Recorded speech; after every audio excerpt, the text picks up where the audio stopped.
नवोदय बच्चों, आज हम 10th class Hindi first language, आज हम उपवाचक 4 जिसका नाम है साए, लिखा है हिमांशु जोशी जी ने, उसका आज हम अध्ययन करेंगे इस सेशन में। तो बच्चों, आपके 10th class Hindi first language Hindi का टेक्स्ट बुक खोलिए, टेक्स्ट बुक पेज नंबर 76 खोलिए और नाम है उपवाचक का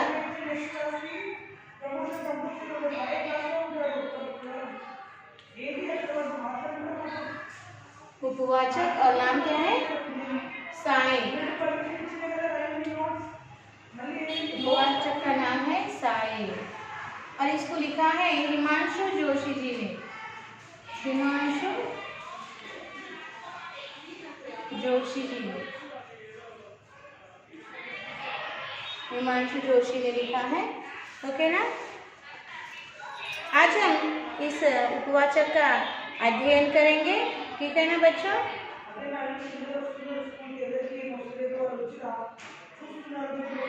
साए का अर्थ है परछाइयाँ, शैडोज। ओके, साए का अर्थ क्या है? परछाइयाँ, शैडोज। शैडोज पता है ना, अंग्रेजी में शैडोज कहते हैं।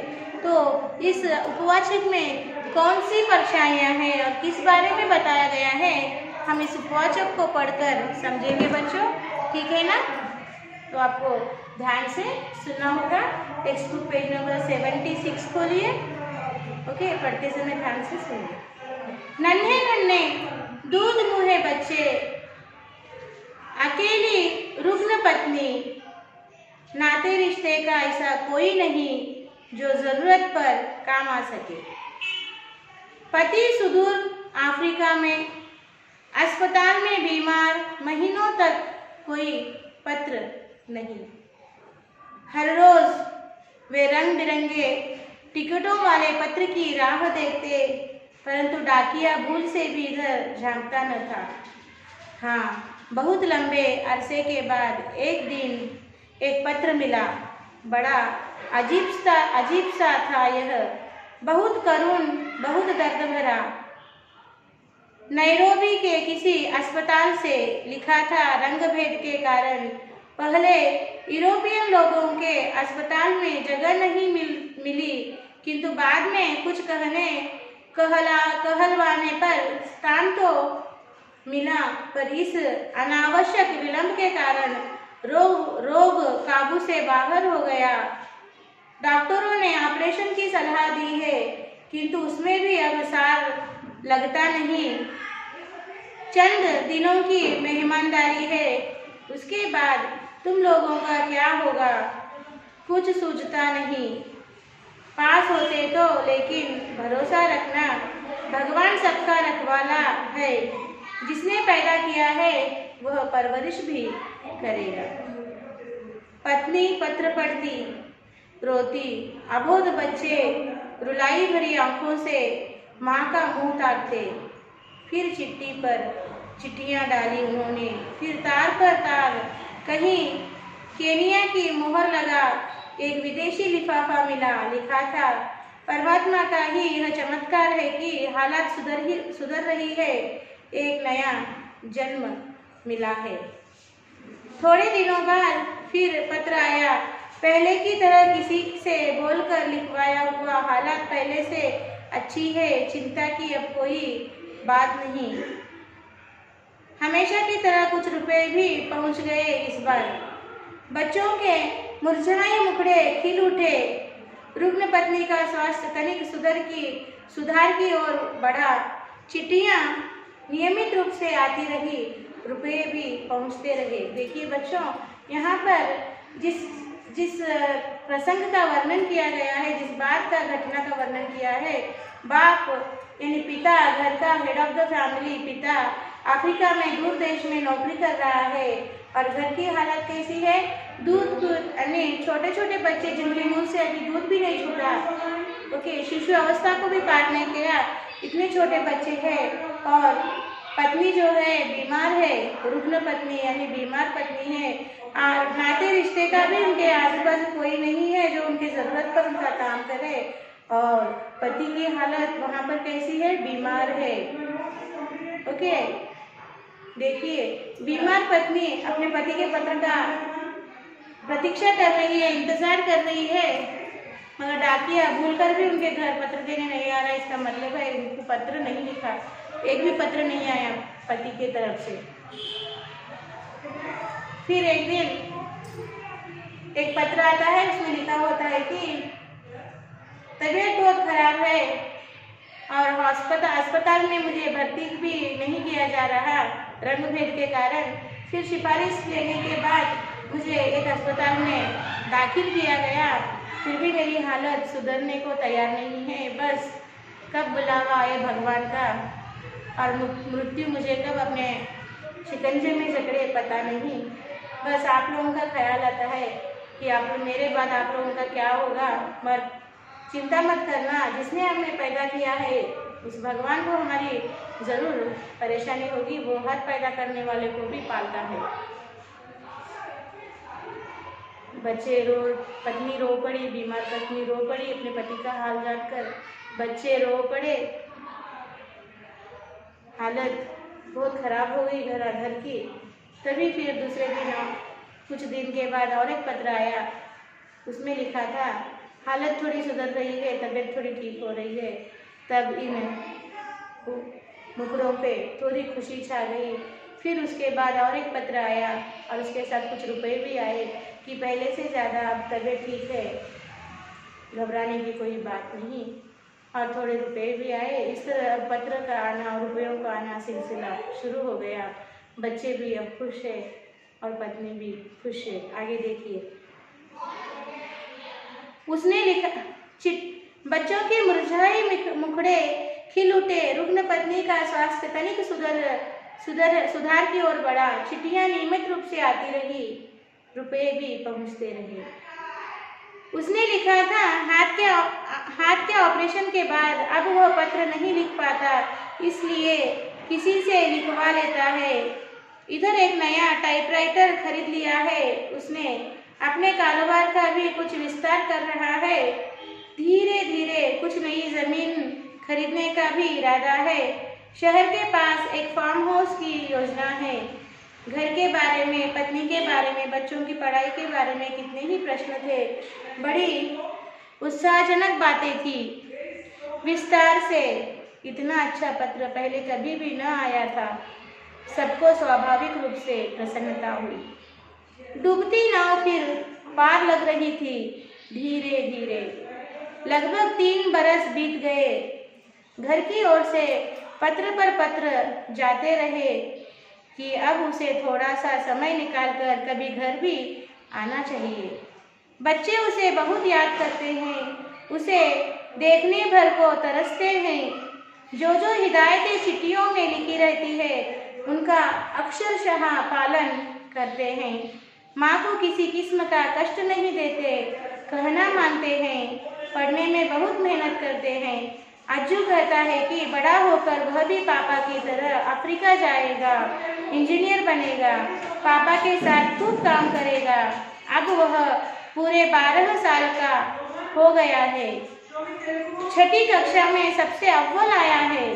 मास्टर जी कहते हैं कि उसे वजीफा मिलेगा, उससे भी अपनी वजीफे से भी अपनी आगे की पढ़ाई जारी रख सकता है।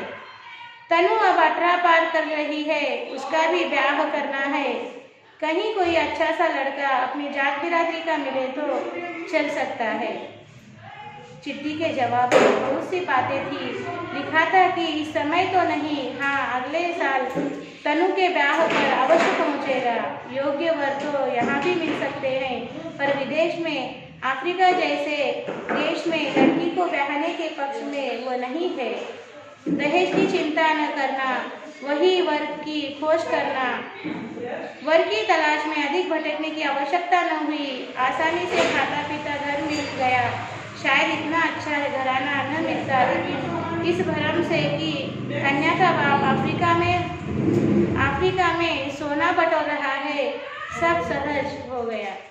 देखिए, अभी पत्र से पता चला कि अभी तबीयत थोड़ी ठीक है और पैसे भी आने लगे खर्चा पानी के लिए, तो मगर अब धीरे धीरे घर की स्थिति सुधर रही थी। बच्चे भी माँ का कहना मान रहे थे। पत्र में पिताजी जो कहते वो बात मानते, उस पर मेहनत करते, माँ को थोड़ा भी कष्ट न दे रहे थे। बस उनकी एक ही अभिलाषा थी कि वो पिताजी को देखना चाहते थे।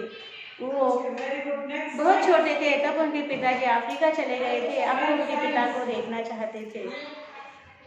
इसलिए वो पत्र में लिख रहे थे कि आप आ जाओ, एक बार हम आपसे मिलना चाहते हैं। और पत्र की लिखावट के बारे में कहा था कि मेरे हाथ का ऑपरेशन हो गया है, इसलिए मैं खुद नहीं लिख पाता, किसी और से लिखवाता हूँ। मैंने एक टाइपराइटर भी खरीदा है, उसी के जरिए मैं टाइप करके भिजवा रहा हूँ आपको पत्र। और यहाँ पर कारोबार ठीक ठाक चल रहा है। मैंने थोड़ी ज़मीन भी खरीदी है और थोड़ा कारोबार भी मैंने बढ़ा लिया है, चिंता की कोई बात नहीं। बस बच्चे कह रहे थे कि पिताजी को देखना है, बस आप आ जाओ। पर जवाब मिला कि अभी ना आ पाऊँगा। ओके, बच्चा अभी बड़ा हो गया है ना, लड़के का नाम है अज्जू। वो अब बड़ा हो गया है, 6th क्लास पढ़ रहा है। और लड़की 18 की हो गई है, यानी शादी के योग्य हो गई है। अब उसके लिए लड़का देखना है। अगर आप अफ्रीका में हो, वही भी कोई अच्छा लड़का है तो देखिए उसके लिए। तब पिताजी पत्र में लिखते हैं कि यहाँ पर अफ्रीका में पराई देश में लड़की का ब्याह करना ठीक नहीं है, तुम उधर ही लड़के की अच्छे लड़की की खोज करो, रुपए पैसे की चिंता न करो, मैं भिजवा दूंगा। तो माँ ने लड़के की खोज की और उसकी शादी भी धूमधाम से हो गई, मगर पिताजी न आ पाए। आगे देखिए। शादी की तिथि निश्चित हो गई। नैरोबी से पत्र आया कि वह समय पर पहुंच रहा है, गहने कपड़े सब बनवा कर वह साथ लाएगा, लेकिन शादी के समय वह चाहकर भी पहुंच नहीं पाया। विवशताओं से भरा लंबा पत्र आया कि इस बीच जो एक नया कारोबार शुरू किया है उसमें मजदूरों की हड़ताल चल रही है। ऐसे संकट के समय में यह सब छोड़कर वह कैसे आ सकता है। हाँ, गहने कपड़े और रुपये भिजवा दिए हैं। वर वधू के चित्र उसे अवश्य भेजे, वो प्रतीक्षा करेगा। देखिए क्या हुआ। पिताजी ने कहा कि मैं अभी नहीं आ पाऊंगा, यहाँ पे नया कारोबार शुरू किया है, आप वर की तलाश कर लड़की का ब्याह कर दीजिए, वर की तलाश कीजिए और शादी की तैयारी कीजिए, मैं शादी में अवश्य पहुंचूंगा। अभी शादी की तिथि तय हो गई, सब कुछ तय हो गया, मगर पिताजी न आ सके। उन्होंने एक लंबा पत्र भेजा जिसमें लिखा था कि यहाँ मैंने जो नया कारोबार शुरू किया है उसमें मजदूरों की हड़ताल चल रही है, यह सब ऐसे छोड़कर मैं ब्याह में कैसे आ सकता हूँ, इसलिए मैं रुपए कपड़े गहने ऑर्नामेंट्स भिजवा रहा हूँ, आप धूमधाम से लड़की का शादी कीजिए। आगे देखिए क्या हुआ। खैर ब्याह हो गया धूमधाम के साथ, विवाह के सारे चित्र भी भेज दिए। अज्जू ने इस वर्ष कई इनाम जीते। हाई स्कूल की परीक्षा में जिले में वह सर्वप्रथम रहा, खेलों में भी पहला, बहुत से सर्टिफिकेट मिले, वजीफा मिला। इनाम में मिली सारी वस्तुओं के फोटो वे पापा को भेजना न भूला।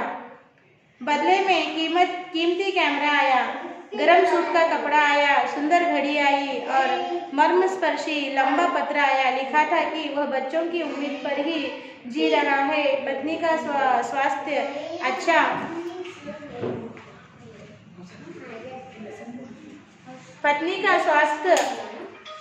अच्छा रहना चाहिए। ओके, बच्चे इसी तरह नाम रोशन करते रहे, उनके सहारे वह जिंदगी की डोर कुछ और लंबी खींच लेगा। यह सारा कारोबार सब उन्हीं के लिए तो है। देखिए, लड़की की शादी धूमधाम से हो गई, लड़का बड़ा हो गया था, वो खेल में भी नाम रोशन कर रहा था और पढ़ाई में भी फर्स्ट आया था, उसे स्कॉलरशिप मिली थी, उसको कई पुरस्कार अवार्ड्स मिले। उसने सबके चित्र फोटोज उतार कर अपने पिता को भिजाना नहीं भूला, लड़का अज्जू जिसका नाम है। और पिता ने बदले में लड़के के लिए घड़ी भिजवाई, एक कीमती कैमरा भिजवाया, गर्म सूट भिजवाए और साथ में एक दिल को छूने वाला मर्मस्पर्शी यानी दिल को छू लेने वाला इतना बड़ा पत्र लिखकर भिजवाया और उसमें लिखा था कि आप लोगों की उम्मीद पर ही, बच्चों की उम्मीद पर ही मैं ही यहाँ अफ्रीका में इतने दूर देश में जी रहा हूँ। मेरे जीने का सहारा उम्मीद यानी आप लोग हैं। आप लोग स्वस्थ रहिए और पत्नी का स्वास्थ्य भी अच्छा रहना चाहिए, ओके, वरना मैं यहाँ जी नहीं पाऊँगा। जब भी समय मिलेगा मैं आप लोगों के पास आकर मिलूँगा। ठीक है ना? यहाँ तक का पार्ट आप एक बार साइलेंट रीडिंग कीजिए।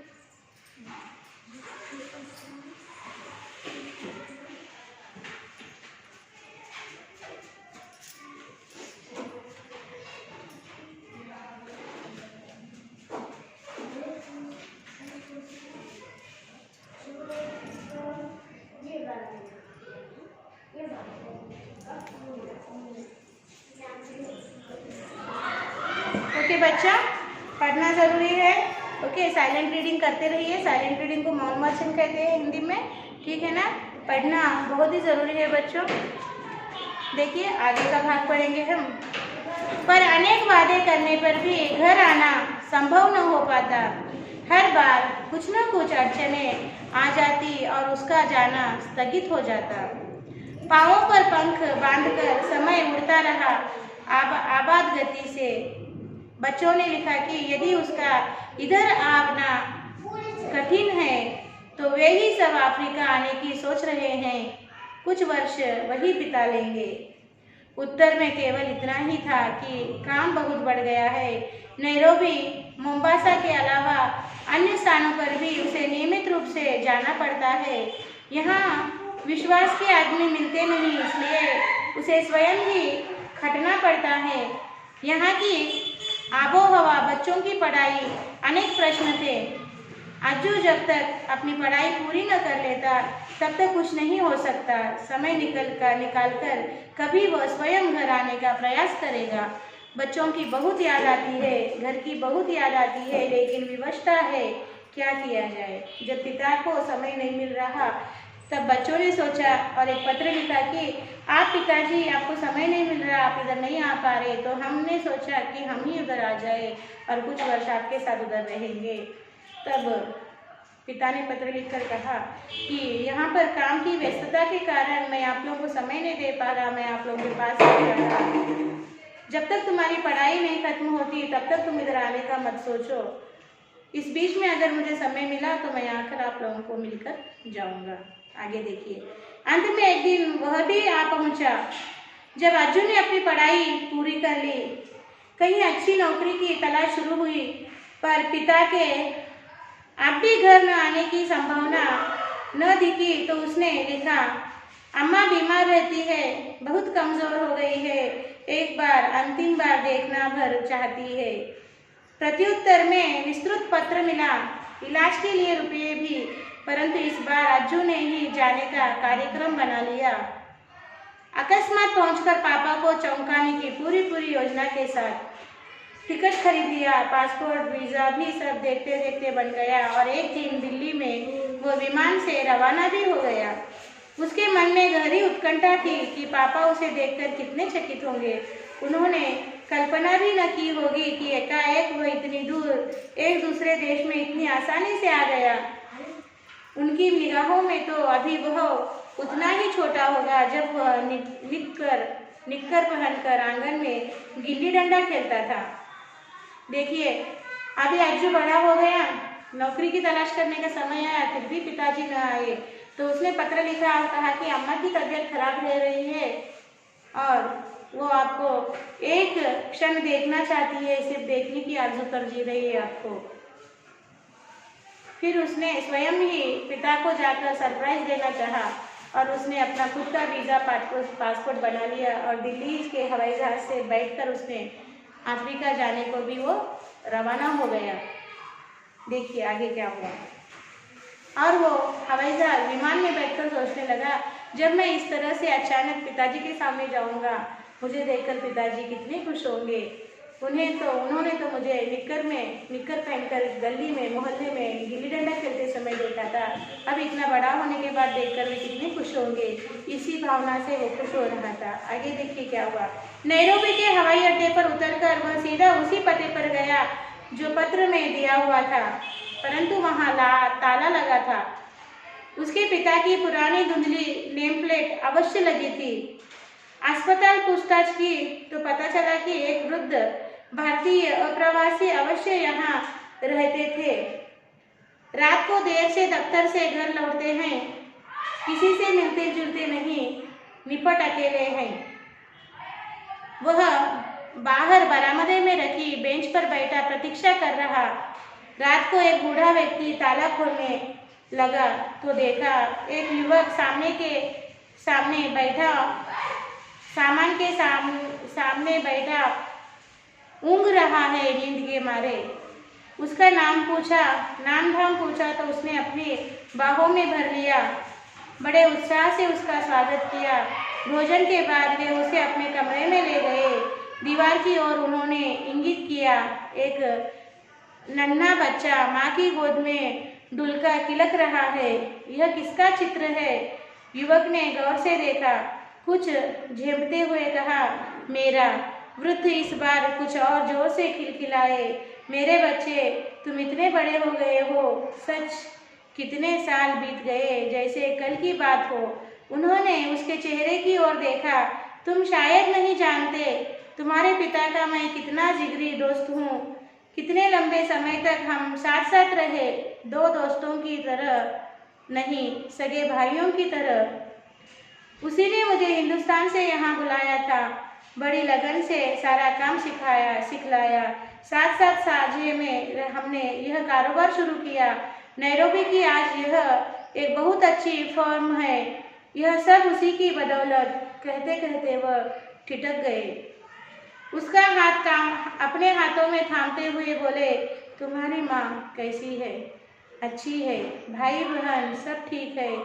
कहीं कोई कठिनाई तो नहीं? नहीं, सब ठीक है। बस यही मैं चाहता था, यही। हौले से उन्होंने उसका हाथ सहलाया। देर तक शून्य में पलके टिकाए, कुछ सोचते रहे। कुछ क्षण का मौन भंग कर खोए खोए से बोले, देखो बेटे, तिनकों के सहारे तो हर कोई जी लेता है, लेकिन कभी कभी हम तिनकों के साए मात्र के आश्रय भंवर से निकलकर किनारे पर आ लगते हैं। हमारा जीवन कुछ ऐसे ही तंतुओं के सहारे टिका रहता है। यदि वे टूट जाए, छिन्न छिन्न होकर बिखर जाए, तो पल भर में पानी के बुलबुलों की तरह सब समाप्त हो जाता है। देखिए, लड़का अपने पिता की खोज में अकेले ही निकल पड़ा और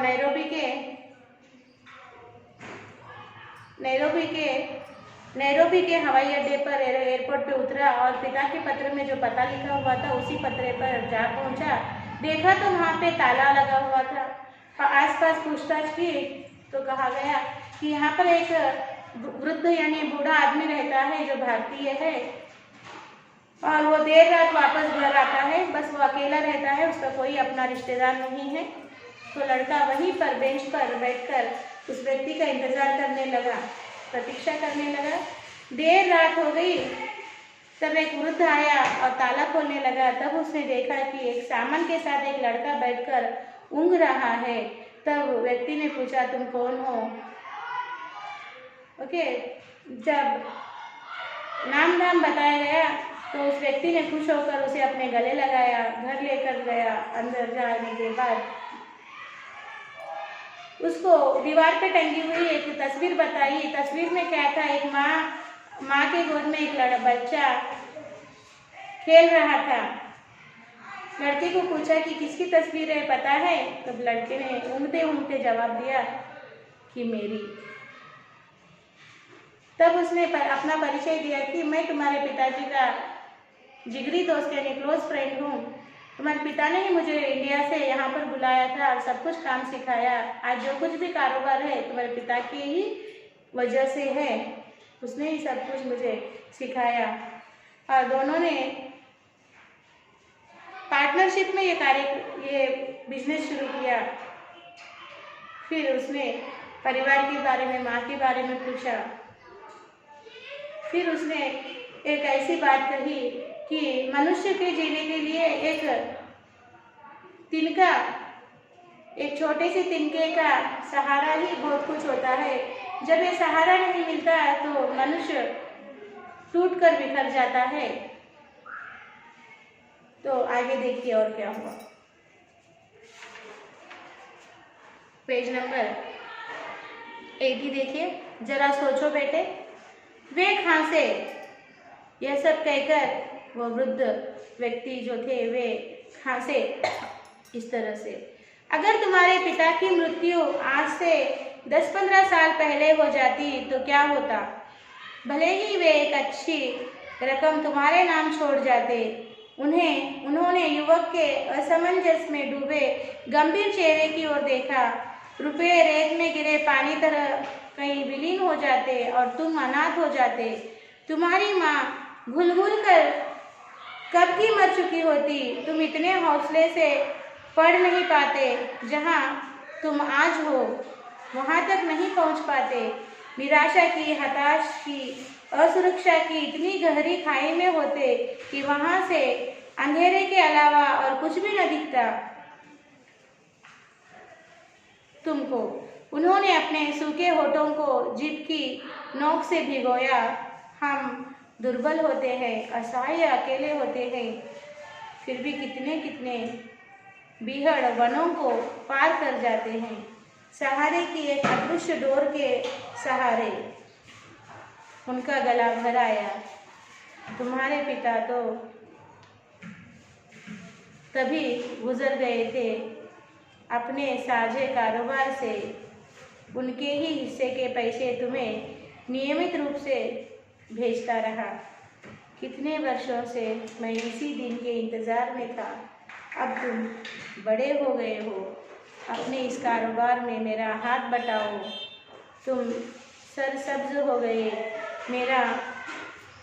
मेरा वचन पूरा हो गया जो मैंने उसे मरते समय दिया था।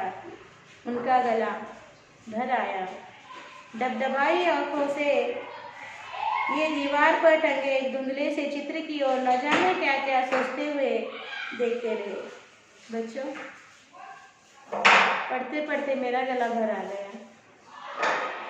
देखिए, अगर पिता की मृत्यु की खबर उनके दोस्त ने इन्हें पहले ही बता देती होती तो आज वो लड़का जिस मकाम पर पहुंचा है सफलता के जीवन में, उस मकाम पर न होता। पिता की मृत्यु से पूरा परिवार टूटकर बिखर जाता। माँ कब की मर चुकी होती, बहन की शादी न हो पाती और लड़का भी जिंदगी की सफलता की चोटी पर न पहुंच पाता। पिता की मृत्यु के बाद छिपाकर उनके दोस्त ने इस परिवार को इस तरह से सहारा दिया कि पिता जीवित है और वो उनके लिए ही मेहनत कर रहे हैं। इस परछाई के कारण, इस साये के कारण, इस सहायक तिनके के सहारे ये सब परिवार आज इस तरह से सफलता से अपना जीवन पूरा करते हैं। ये सब बताते हुए मरे हुए पिता के उस दोस्त के आंखों में पानी आ गया और गला भर आ गया। तो जीवन में बच्चों, इस उपवाचक से हमें ये सीख लेना है कि जीवन में कई ऐसी बातें होती है जिसे हम किसी को खुलकर नहीं बता सकते। बताने से बिखर जाने का डर होता। इसलिए कभी कभी कुछ बातों को हमें रहस्यमय छिपाकर रखने में ही सामने वाले का फायदा है, लाभ है। तो हमें इस तरह से करना चाहिए बच्चों। इस तरह से उनके हौसले को, उनके उम्मीद को, उनके धैर्य को बांधे रखना चाहिए और उचित समय को देखकर इस रहस्य को, इस भेद को, इस सच्चाई को उनको बता देना चाहिए। समझ में आ गया? बहुत अच्छा उपवाचक है। एक बार आप इसका साइलेंट रीडिंग लीजिए।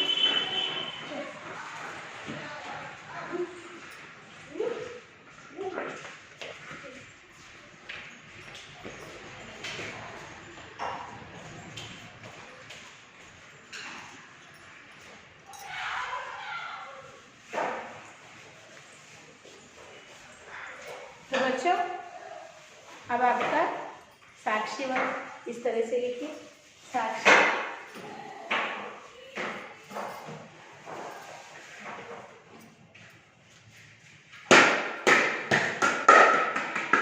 Subject,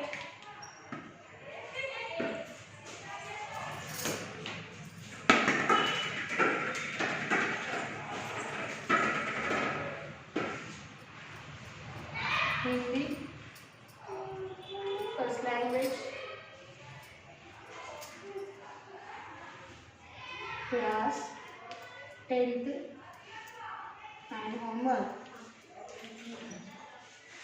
learn and write, meanings and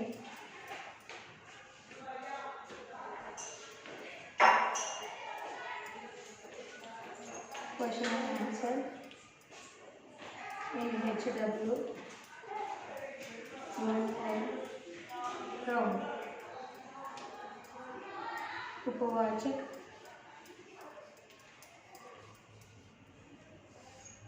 four.